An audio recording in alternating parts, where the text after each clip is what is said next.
Hey everybody, what the heck time is it? It's time for another edition of What the Heck Does That Contract Clause Mean? So today we're going to talk about the Governing Law Clause. This is a clause that's in the miscellaneous or general clauses at the end of almost every type of contract. And if it isn't in there, it really should be.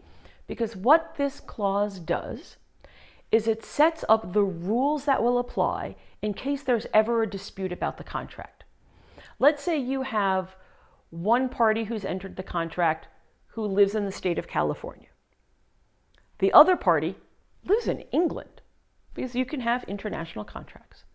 What law applies? Is it United States law? Is it England law? Is it California law? Is it some other law?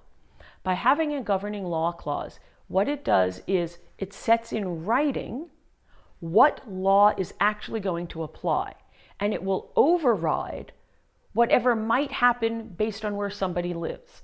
So this way, the two parties can decide what law they want to apply to the contract.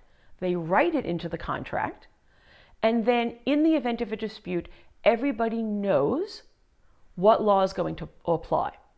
And one of the magic phrases that you're going to see is, "This contract shall be governed by the laws of," insert the state or country, comma, "without regard to the conflict of laws rules." What that means is sometimes a state or a country actually has rules on how to decide which law applies, and it may not be what you want. So by specifically stating what state or country law applies, and that the conflicts rules don't apply, you end up with a sure, certain set of rules that are going to govern or control in the event of a dispute. Now, what happens when parties are in different states or different countries? You end up picking a compromise location. And probably the two most common compromise locations, if either party is in the United States, are the states of New York and Delaware. Why?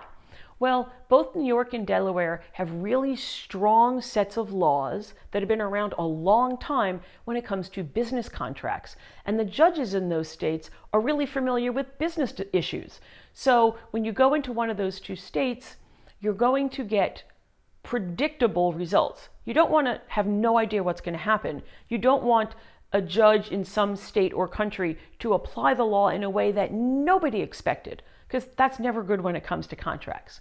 So that's why we have a governing law clause, and pick where you want the contract to apply.